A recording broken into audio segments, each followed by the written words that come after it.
Hey guys, check out John coming at you with another Infinite Magicraid video. This one is going to be a pretty quick one. I do want to go ahead and give an update. This is day 5 on the free-to-play account. We made it pretty far. I'm not gonna lie, I'm pretty impressed with myself. Although I think part of this was luck more than it was skill. I want to go ahead, I want to show you guys where I'm at. I also want to do a sneak peek. We have something pretty big that's going to be coming down the pipeline for Infinite Magicraid as far as from our end, as far as Aftershock United is involved. And I want to go ahead and talk to you about it and let you guys know what we got going on.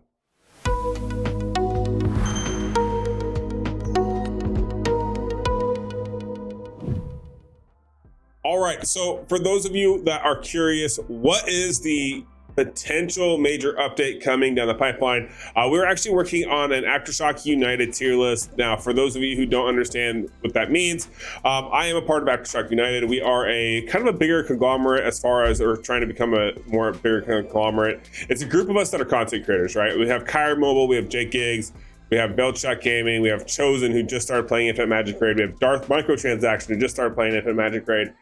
We have a big collective of content creators, and that's what makes up Aftershock United. We run a website, we have a massive Discord channel that has every one of the games that we play, we list them out there, and we make sure to bring everyone in from all communities, bring them into one. So that way, let's say, for example, this game doesn't last and it dies out or whatever. And this way, but you make some good friends. You keep playing with those friends. This allows you to build a community and interact with everyone as a whole, right? And that's what we're trying to do with Aftershock United. We're trying to make a big collective that's bigger than ourselves, that's bigger than just one content creator. Even if you like my content over someone else's, everyone comes together and becomes one. Even our boy like Dan Howman is part of this. So with that being said, we also need to make content for that, right? So we started working on a tier list. So right now we're breaking down our tier list. We went ahead, we put our heads together, started breaking this down. I'm not going to release this fully yet. This will probably be tomorrow, the day after. We'll go ahead and we'll release this. We're almost halfway done here. We got to do some tweaking. We're going to do a quick rough draft of it, and then we're going to finish it up. But we do have the tier list coming. And our tier lists are going to be pretty, usually what we'll do is we'll do them kind of in depth. And then what we'll do is we'll hyperlink, embed them to champion spotlights as we do them.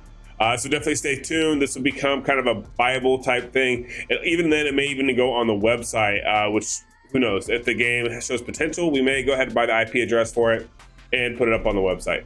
But that's going to be kind of the big update as far as that goes. But yeah, generally speaking, we are going to be a big collaborative. And the best thing about this is that we love to work together. So we get to perform and do a lot of content for you guys, a lot of collaborations, and you guys get to have fun with us because we like to involve the community as much as possible. Now, back to the normal content for this video. Basically, this is day 5. Right now, I am stuck at clear 14 in any tower of the mark. Unfortunately, I am stuck in the, hold on, find it, thank you, tower of the mark. I'm stuck on the force mark currently right now, right? I got 2 keys available. I'm kind of farming these out. I need some stats. I need some stats on my force, guys.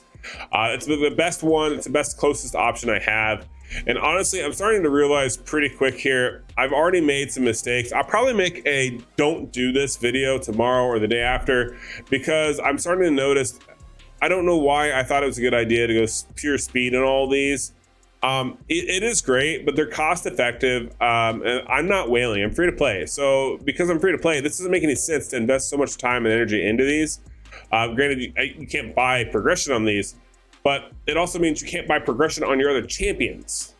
It's gonna make a lot more sense for me to get 40 points in total here, come over here and snag the other speed over here, so on and so forth until I get more to the late game. And then I could start adjusting this correctly for speed. So the fact that I did this was a huge mistake, and now I'm trying to balance out my mistake. And I realized that today, unfortunately, it's just one of those learning curves, right? Like as you play a game and you start to figure it out as you go, you kind of learn some of the pros, cons, the mistakes you've made here, the mistakes you've made there. And yeah, it's different. Also, there's a mini game in the game right now, this trio match. It's kind of fun. It took me a second to figure it out, but now that I know kind of what I'm doing, I kind of know how to strategically plan for this. I bodied myself early, unfortunately. Like for example, this is going to give me one of these huts, and then I should have like one of these things later. So if I do this here, it's going to give me one of these. I'll put it here, and then it'll turn into one of these. It'll clear these out, but then I'm going to be stuck with these. I did figure this out earlier. I did a lot of them. It's actually fun. It's a cool little mini game. I think that was a good little addition. I think Infinite Magicraid is keeping it a little fresh with that kind of stuff. I also have been looking at these packs, guys. I need to stop looking at these packs. I honestly, I need the viewers' consensus on this. Are any of these? I'm trying to do this free to play. I've never played a game free to play. I'm resisting. I'm not buying any of these. You can see here that the timers are actually going to run out on majority of these, right? They may come back, they may not. But should I be buying these? Should I not? Like, I'm okay with spending money in these games, but I feel like keeping my content free to play, is that going to be more beneficial to you guys? I definitely want your opinion for sure, because I'm doing this as a community-based game. But also, I do want to go ahead and show you. So I've made it all the way to Nightmare now with being free to play. This is Nightmare tier. You can't see it. My big head is in the way. Let me hide my camera for 2 seconds here, and that way you can see it. Boom, done.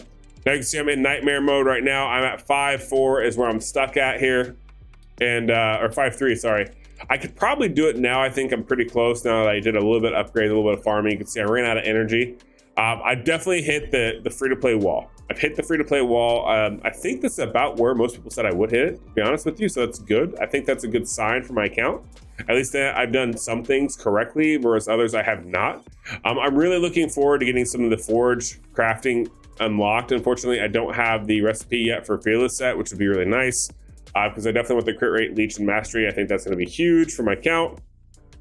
Or let's not lie, it's always going to be huge for my account. Obviously, I don't have any adamanty or either. But overall, in general, we're doing okay. Hero-wise, we're doing great, right? I did get lucky enough to pull. I pulled a Maya healer today, and I also pulled a Whim. Where's my Whim? He is right here, right in front of me. I also pulled a Whim, super impactful. I actually was able to book him and already got his cooldown reduction on his ulti. And unfortunately, the other ones went to A1 and his passive here. These are all great, perfect. These two combinations with my Schindler for defensive up, plus my Zaya and my Luz has been huge for the account. Massive progression on the account, because now I have a solid shielder, I have a solid healer, I have a defensive up for the first 2 waves every time. Plus I have an AoE nuker that does enemy max HP, and a single target nuker who is fully booked on her, almost fully booked on her passive, so she's at 90% chance to deal that other attack for 200 damage, which is just huge. Once she gets this last book, it's OP, because she's always going to be attacking twice into the minimum here, or minimum HP, which is going to be phenomenal, right? It's stuff like that that makes a big difference. And also, one other thing, I've heard some distinguished comments out there. I'm like, oh no, you shouldn't focus on necessarily upgrading one character's ascension, yada yada. No. What I've seen in this game, what I've realized in this game, is you literally want to take one character, one high DPS character, whether it's Holder, whether it's Reeves. Reeves is solid. He can literally stack up to 10 poisons, right? Like, because his ultimate here is 5 chances to put a bleed, or I don't know why I said poison, bleed, sorry. So that's up to 5 bleeds on one attack. That is huge. And you can stack up to 10. And the more you stack, the more damage they do. Look at this, 165 damage if you stack it all the way up to 10. If you were to land all 5 of these, it's 105 damage. That's insane, right? So he's super solid as well. But getting a good damage dealer, getting a couple of support units, and then even a general support for attack up, defensive break, that seems to be the key to push this account in this game a lot further quickly. Now, I think that's going to be the early game strategy, not so much the late game strategy, right? Like we've already talked about it. I haven't been able to progress further in the dungeons. I think yesterday's video, I kind of showed you guys that in the Dwarven Runes, I was actually doing really good here. I'm actually at 15. And I'm still at 15. 16 is, I'm almost there on all of them, but it is that little bit extra that's the problem. I think it's going to take a little bit more resources. I'm not going to be able to cheese it as I once was. And honestly, I need some summons, and I don't have a whole lot. I do have these here, and I probably will here. Let's do the free wish for the sake of the video, right? We might as well. But I need fodder. I'm going to definitely have to get some fodder, and that's going to make a big difference. I'm going to try to save them though, mainly because we do have that event coming up Friday. Maybe I can get by without getting the food right this second. We're doing pretty good on the events. I'm also noticing that this beginner hero event has been massive to get all these skills, right? These skills are super impactful on my account. It definitely seems to be that doing some of these events is making a lot of other things in the game super accomplishable, we'll call it, or something along those lines. But we are playing the events. I'm trying to play them the best I can as a free-to-play player, and I do understand I'm not going to beat them all. I'm not going to place that high, and you got to be under the assumption that you can't necessarily go out there and do it all on your own. Also, arena is key. I got to keep up on it. I've done a pretty decent job so far, but I got to keep coming back in here and fighting in the arena. You can see here my classic arena tokens are full, so I do need to go ahead and do some of these battles to get all the extra points, because they do matter. Getting those slight passive stats on your characters right now is massive gains compared to if you were trying to get some of your gear that's like 4, maybe 5-star gear, which is just crap. You're never going to use that. It's never going to be viable. You're going to switch to 6-star the second you can get it.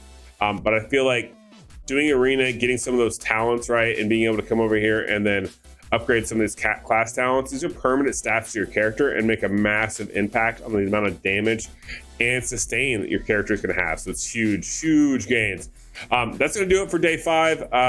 I hope you guys enjoyed the content. If you did, please like and subscribe down below. I'm trying to do my best. I want to get this monetized so that way I can actually give back to the community. And, this way we can all have a little bit more fun with this. And if it gets monetized, then I can actually invest more time in it because I can justify that, if that makes sense. I do work a full-time job, and I have a full-time other main channel that I do every day as well. So keep that in mind. But yeah, thank you guys so much for watching. Hopefully you guys enjoy the content that we provide for you from Aftershock United, and the tier list coming, and I can't wait to see you guys in the next video. Have a good rest of your day. Peace.